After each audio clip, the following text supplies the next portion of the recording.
Olá pessoal que curte o Jota Sobrenatural, tudo bem com vocês? Mês das bruxas, outubro, não tem como falar de outro assunto que não seja as bruxas, não é mesmo?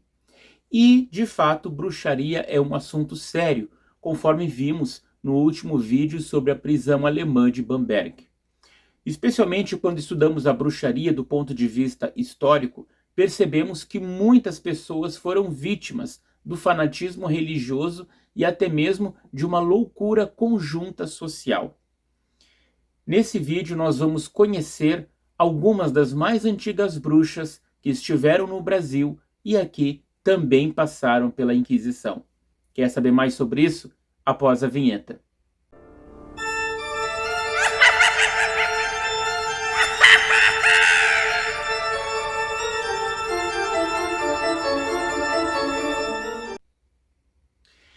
Todos nós, quando estudamos um pouquinho a respeito da Inquisição e da queima de bruxas e hereges, sabemos que na Inglaterra foi bastante a quantidade de pessoas mortas, né? Também na Alemanha, especialmente na Espanha, mas que dizer do Brasil e de Portugal? Bem, a Inquisição começou em Portugal em 1536 e, de fato, ela não foi tão agressiva quanto na Espanha, por exemplo, ou no sul da Alemanha. Mesmo assim, Portugal perseguia algumas bruxas. E, diferente de outras nações, o que chamava mais atenção dos inquisidores portugueses não era a questão do sabá, mas sim do pacto que a bruxa teria feito com o diabo. Que dizer do Brasil? Bom, a Inquisição nunca esteve de fato no Brasil como um tribunal oficial para julgar as pessoas. Porém, havia sim aqueles que eram os enviados da Inquisição portuguesa para o Brasil, para verificar como na colônia estavam acontecendo as coisas e quando alguns casos eram citados pelos jesuítas daqui, mandados para Portugal. O Tribunal da Inquisição apareceu no Brasil quando tinham visitas esporádicas autorizadas pelo Conselho Geral do Santo Ofício. E eles então representavam a Santa Inquisição no Brasil. Houve 3 ocasiões em que estes enviados estiveram aqui no nosso país. De 1591 a 1595 o Santo Ofício abrangeu o estado da Bahia, Pernambuco, Itamaracá e Paraíba. Já na segunda vez, de 1618 a 1621, foi especificamente na Bahia e no Recôncavo Baiano. E a última vez, de 1763 a 1769, no chamado Grão-Pará, no tempo que Pará, Maranhão, todos um estado só. O Tribunal de Lisboa ele era responsável, então, por esses casos ocorridos no Brasil. A primeira vítima brasileira a ser queimada na fogueira acusada de bruxaria se chamava Ana Rodrigues. Ela residia no Brasil, mas foi levada para Lisboa para a sua sentença. Ela morava especialmente na região do Recôncavo Baiano. Ela era considerada uma ameaça para a fé católica. Era uma cristã nova, acusada de proferir blasfêmias, ensinar leis antigas a seus filhos e manter costumes e crenças judaicas. Quando nos autos da Inquisição a gente encontra o termo cristã nova, significa que ela era uma judia que foi batizada à força como cristã para não morrer às mãos da Igreja Católica. Então, por isso era chamada de cristã nova. Já a cristã velha era alguém que não tinha antecedentes familiares de judeus, não tinha sangue judeu nas suas veias. Nesse tempo, os judeus eram muito perseguidos. Não é à toa, né, que o sabá das bruxas teve alusão ao dia de sabá judaico. Então, as acusações contra Ana Rodrigues foi justamente essa. Ela foi acusada de proferir blasfêmias e ensinar leis antigas, muito provavelmente leis judaicas aos seus filhos. e também ela costumava manter os costumes judaicos. Ela foi levada dentro de uma jaula para Lisboa, como se de fato fosse uma fera, um bicho, e lá ela foi condenada à morte. Mas as coisas não pararam por aí. O interessante é que foi pintado um quadro de Ana Rodrigues com ela na estaca sendo queimada e no fogo aparecendo demônios em sua volta. Esse quadro foi colocado na igreja de Matoim, no Recôncavo Baiano. Serviria então como um tipo de admoestação às pessoas que frequentassem as missas. Os crimes, né, crimes sexuais, como a sodomia e a homossexualidade, todos eram relatados aos padres, aos jesuítas, e punidos com açoites. Também prisão, humilhação pública e degredo. O degredo nada mais era do que mandar a vítima para uma outra cidade, um outro país, ou até mesmo lugares além mar, como o Brasil, ficando longe da sua família e tendo que se virar sozinha neste novo lugar. Muitas mulheres, quem sabia ler no caso, né, conseguia ler alguns livros que eram proibidos pela Inquisição. E outras praticavam alguns feitiços, notem, especialmente para amansar o marido. Sim, a violência doméstica era recorrente naqueles tempos, muito mais do que hoje. E muitas vezes as mulheres recorriam a feitiços para deixar o marido mais calmo. Um dos exemplos foi a chamada Paula de Siqueira e Filipa de Souza, duas mulheres brasileiras também que praticaram feitiçaria com base nisso e também foram consideradas bruxas. Uma das mulheres brasileiras que foi acusada de bruxaria se encontra aqui no livro Vadios e Ciganos, Hereges e Bruxas, Os Degredados no Brasil Colônia, por Geraldo Pieroni. Esse livro cita o exemplo de uma bruxa chamada Maria Seixas. Ela era uma feiticeira típica do século XVII português. Ela, segundo se dizia, evocava o diabo para melhor surtir efeito nos seus sortilégios amorosos. E o que ela costumava fazer? Bem, utilizava-se de uma caveira de defunto, fazendo seus encantamentos e magias ali. Ela colocava nos buracos dos olhos da caveira duas figurinhas moldadas em cera, uma representando um homem e a outra uma mulher. E dizia que aquelas figurinhas fariam então o feitiço do amor. Quando a caveira estava preparada, ela colocava debaixo da cama onde dormia a pessoa a ser afeiçoada. E além desse crânio humano, a Maria Seixas possuía também um osso de defunto que ela colocava no meio da sua casa e espargia com 7 ou 8 pingas de água benta, dizendo: água benta, assim como os vivos e os mortos vão à igreja te buscar, assim todo mundo nesta casa há de entrar e tem a vontade de tudo me dar e nada há de faltar. Um feitiço que ela havia aprendido lá em Portugal e trouxe para o Brasil. Maria Seixas, com 32 anos, ela foi então acusada pela Inquisição por causa dos fervedouros que ela preparava e que invocava o demônio. Ela fazia misturas com mirra, enxofre, alecrim, vinagre e pimenta. E num pequeno caldeirão ela colocava 3 pedras trazidas de 3 encruzilhadas. Misturava esses ingredientes e quando a poção estava já borbulhando, ela evocava os diabos, Barrabás, Satanás e Lúcifer. Entrem todos no coração do fulano, para que ele possa me amar e me dar tudo o que ele tiver. Maria Seixas era braba na feitiçaria, hein? E nesse momento saía da caldeira uma grande chama, e o xarope que ficava dentro era jogado sob o portal diante do qual a pessoa, a quem se pretendia obrigar à vontade, né, deveria passar. Outras vezes ela preparava bolinhos de queijo, os quais ela mastigava e formava 9 bocadas. 3 para si, 3 para a pessoa que ela queria enfeitiçar, e as outras 3 deixava sobre a janela, a fim de lançá-las na rua entre 11 horas da noite e meia-noite, dizendo que seriam para Barrabás, Satanás e Lúcifer. Bem, o que aconteceu com Maria Seixas, ela foi seriamente admoestada pelo Santo Ofício. Confessou aos inquisidores que utilizava a feitiçaria para ganhar algum dinheiro, mas que ela mesma duvidava da eficácia dos sortilégios. Maria afirmou que jamais se havia afastado da fé no Cristo e que nunca havia feito um pacto com o demônio.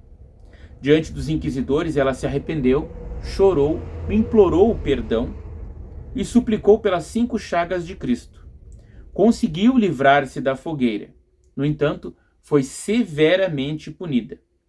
Durante a cerimônia pública do Alto da Fé, que muitas pessoas passavam por isso, ela segurava uma vela acesa e foi condenado a 5 anos de degredo no Brasil, sendo posteriormente açoitada pelas ruas de Lisboa. Para fortalecer a sua convicção católica, ela foi instruída nos mistérios da fé necessários para a salvação de sua alma. Isso tudo ocorreu em 1673. Maria Seixas, portuguesa, bruxa e degredada para o Brasil. Mas, além de Maria Seixas, que outras mulheres foram degredadas para cá ou foram julgadas como bruxas aqui? Outra mulher chamava-se Violante Carneiro. Violante Carneiro tinha 35 anos e era uma cristã velha. Como disse antes, uma mulher que nunca teve parentes judeus. Ela era natural de Salvador. Era uma viúva jovem e foi acusada de usar as palavras da missa, as palavras da Santa Ceia, que o padre dizia, na hora das relações sexuais. E ela manteve relação sexual com 3 homens diferentes.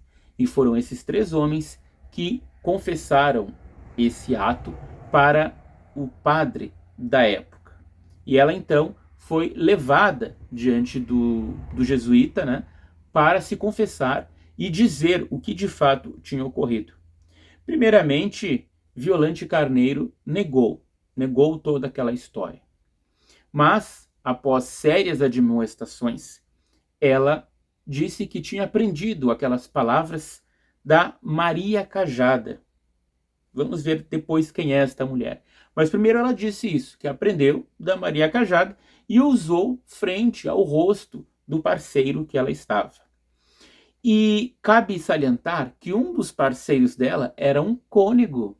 Sim, o cônego Bartolomeu de Vasconcelos, na qual ela estava grávida. Bom, sabemos que naquele tempo as relações sexuais não eram aprovadas pela igreja se fosse fora do casamento. O objetivo era para procriação e dentro do casamento. Isso tudo ocorreu em 1591. E quando Violante Carneiro foi perguntada sobre a doutrina católica, ela não soube responder direito. Na verdade, ela soube recitar a Ave Maria e não disse todo o credo, além de não conhecer os mandamentos da igreja e nem os 7 pecados mortais. A sentença foi ir ao auto de fé com uma vela acesa na mão. O auto de fé era como se fosse uma procissão em que a pessoa escutava diante de todos os outros a sua sentença dos seus pecados e deveria caminhar, né, em fé pública, né, e recitando as penitências diante de todas as pessoas. Então ela ia com uma vela acesa na mão, né, também teria que pagar as custas do processo e foi degredada para a Bahia por 4 anos, na ilha de Itaparica. Vamos lembrar que nesse instante Violante estava grávida e já tinha filhos pequenos. Ela passou por grandes necessidades e implorou para reconsiderarem a questão do degredo, porque ela estava doente e também com uma criança de colo. Depois de 8 meses, o degredo foi cancelado e ela pôde voltar para o seu lugar. Agora, vocês lembram que ela citou que aprender aquelas palavras de Maria Cajada. Quem era Maria Cajada?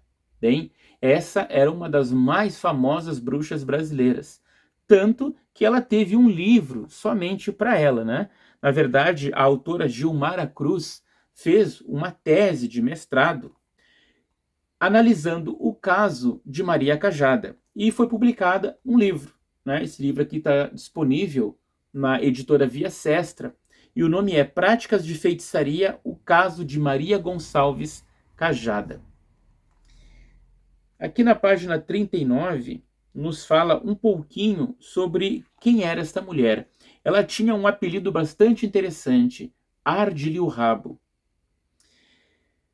Ali diz: perante o ritmo estonteante e trepidante do cenário marcado por tantas práticas de desvios, perseguições e castigos na Bahia quinhentista, Maria Gonçalves Cajada afirmava para Isabel, uma outra mulher: se o bispo tinha mitra, que também ela tinha mitra, e se o bispo pregava do púlpito, também ela pregava da cadeira.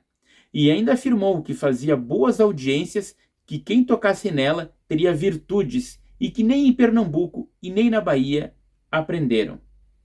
Disse também que havia perdido uns papéis com os pós para uma magia amorosa, e se alguém achasse e levasse ao bispo, ela teria nojo, que ela era como um gato que sempre caía em pé, e que ela usava metidos nos cabelos ossos de enforcados para que a justiça nunca se metesse com ela.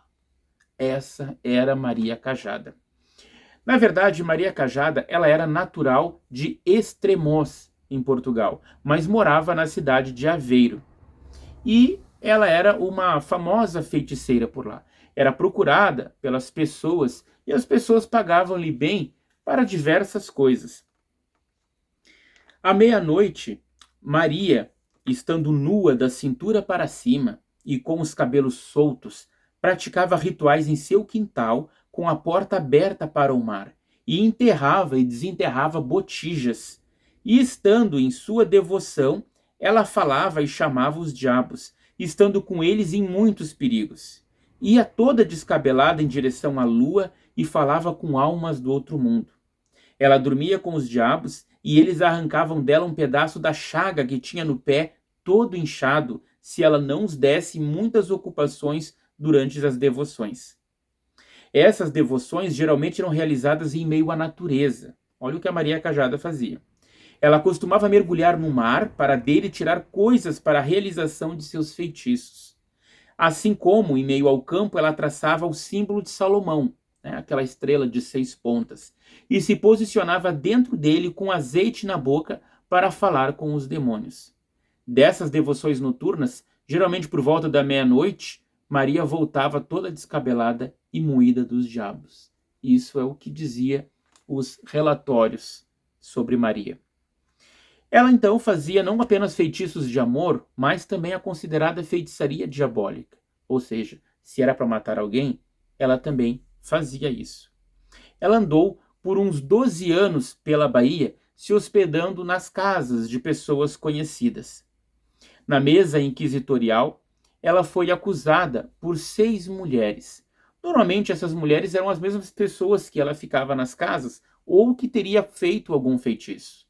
Talvez por medo, receio, arrependimento e até raiva de Maria Cajada, essas mulheres a denunciaram. E ela também, diante das acusações, disse que falava aquelas coisas todas para ganhar dinheiro e para ter o que comer, não que de fato tivesse feito um pacto com o diabo. Assumiu que dava uns pós de fígado, de galinha torrados e outras coisas, mas que não eram feitiços e nem eram maus. Afirmou também que fazia falar com os demônios e que tratava com eles, porém era tudo dito com falsidade para enganar as pessoas. Diante da pressão inquisitorial, Arde-lhe o Rabo, que era o apelido que ela tinha, falou que não se lembrava de ter zombado do bispo ou da igreja, e quando zombava era para convencer as pessoas do seu poder, mas que ela acreditava na Santa Fé e fazia 5 anos que não se confessava. Não soube rezar todos os credos, Pai Nosso e Ave Maria, e por isso foi ordenada a que aprendesse a doutrina cristã. Bom, se fazia 5 anos que ela não se confessava e nem lembrava das orações, provavelmente nem igreja próximo da casa dela tinha. A sentença foi um ato de fé público, andar com uma vela na mão, uma mitra na cabeça e descalça, assistindo à missa de pé. Também não foi açoitada porque estava doente, mas foi degredada de volta para Portugal. E lá, provavelmente, ela morreu em sua terra de origem. Outras feiticeiras ou bruxas aqui no Brasil ainda tinham? Bom, esse assunto não é exaustivo, porque há muitos outros casos para mencionar. Mas estes outros dois são bastante interessantes.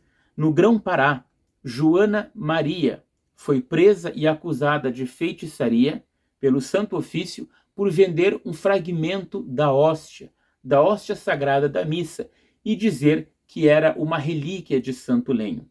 O Santo Lenho era considerado pela tradição católica uma lasca, um pedacinho de madeira da cruz cristã. Então, ela tinha roubado e dava para as pessoas dizendo que era do Santo Lenho. Ela relatou que, após uma fingida confissão ao vigário, conseguiu extrair a hóstia com um lenço e embrulhou numa folha de árvore e tratou de negociar a sua venda com algumas pessoas. Logo se arrependeu e contou a uma vizinha que, por sua vez, denunciou ao governador do Grão-Pará. O interessante notar é que o objetivo de Joana Maria era ser presa pelo tribunal e assim livrar-se dos maus tratos e crueldades do seu marido.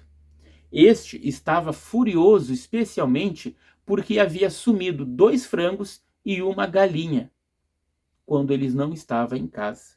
Então imagine como ela apanhava do marido. A própria Joana Maria disse que lembrou-se de um caso similar que um preto escravizado havia passado. Então ele fez a mesma coisa com uma hóstia para ser preso e assim escapar da violência do seu senhor.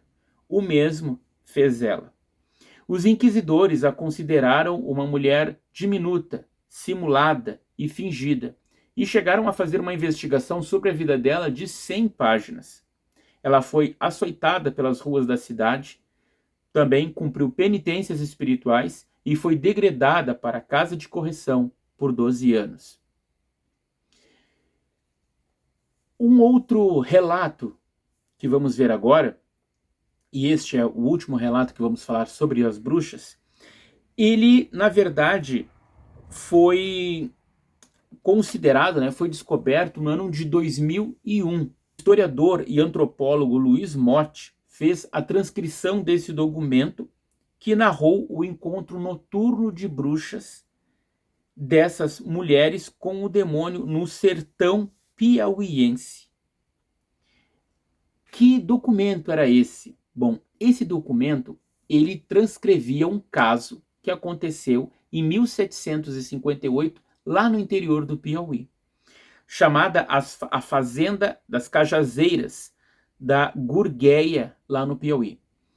Esse documento dizia que o jesuíta Manuel da Silva ele recolheu uma confissão. A confissão era da mestiça Joana de Abreu, 19 anos, e da índia Gueguê Custódia, 18 anos. Ambas eram escravas do capitão José de Abreu Bacelar. A Joana tinha 11 anos de idade quando conheceu a índia Custódia. Elas moravam numa vila e conheceu uma mestiça dessa mesma vila chamada Cecília. A Cecília era chamada de mestra pelas suas conhecidas. Então a mestra Cecília, junto com a sua ajudante Josefa Linda, que também era uma escrava, ensinaram para Joana o comércio com o demônio. 8 anos depois, estava lá a Joana para dizer, diante do representante do Santo Ofício, o que ela havia feito e aprendido da mestra Cecília. Ela confessou as suas culpas ao padre Manuel da Silva e que este enviou então para o Santo Ofício em Portugal. Josefa ela era muito amiga da índia Custódia e lhe contou alguns segredos, como as torpezas, relações sexuais, que ela cometeu com um homem, ou pelo menos parecia ser um homem, era alguém que assumia a forma humana, mas não era homem. A Joana conta como foi o seu o primeiro contato com o demônio. Ela disse que na véspera de São João, né, é uma data considerada sagrada, por instrução da mestra, né, ou da mãe Cecília, ela foi nua à porta da igreja da vizinhança, né, na chamada Vila de Mouxa, lá no Piauí. E ela deveria ir de costas, nuas, até a porta dessa igreja e bater 3 vezes com as nádegas na porta da igreja, chamando pelo nome Tundá, 3 vezes dizendo Tundá, Tundá, Tundá. Dali, ela deveria partir para um local chamado Enforcado, pois lhe apareceria um moleque e que ela deveria então pôr-se de quatro pés, e este moleque a reconheceria pela prepóstera, segundo os documentos. Prepóstera seriam as nádegas. Note que isso daí era um ato de desprezo, obviamente pela fé católica, uma afronta ao Santo Sacramento. A comunhão com o demônio se dava então pela cópula anal. Este moleque nada mais era do que uma palavra, né, como significa um negrinho, mas ele representava ali o demônio. E o local chamado Enforcado era um lugar onde as pessoas, haviam diversas covas de pessoas que morreram pelo enforcamento. Então notem, esse era o tipo um sabá, que nem o sabá das bruxas que se acreditava lá na Europa, porque envolvia uma noite especial, a noite de São João, havia nudez, havia um encontro de mulheres, né? Pelo menos essas 4 mulheres estavam juntas, a Joana de Abreu, a Índia Custódia, a Mestra Cecília e a Josefa Linda. E a palavra Tundá, ela vem do quimbundo e ela significa o imperativo sair. Então é como se ela dissesse sai, sai, sai diante da igreja. Então, os elementos do sabá estavam presentes no sertão, com exceção de algumas coisas, né, como o banquete que se dizia que antes tinha, né, ou o sacrifício de crianças, isso não foi mencionado, mas orgia sexual, nudez, blasfêmia e o contato com o diabo, isso foi mencionado no sertão piauiense. E interessante que elas deveriam renegar a Cristo e também blasfemar sobre os sacramentos católicos. Isso também está num livro que, se vocês podem comprar depois, muito interessante, é uma pesquisa, né? O Sabá do Sertão. E ali se dizia que o diabo se transformava em animais como cachorro, bode, cabrito e cavalo. Diz que ela chamava ao diabo, né, de senhorzinho, minha vida, meu coração. E a mestra Cecília até mesmo lhe ensinou como invocar dentro de casa.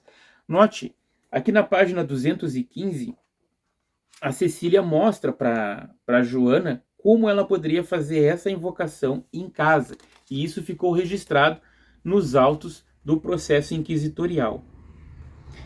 Mestra Cecília também ensinou Joana a invocar o diabo dentro da sua própria casa através de um ritual com o uso de potes. E refinou ela o ensino dizendo: e pois põe nos 4 cantos da casa 4 potes, um em cada canto, vazios.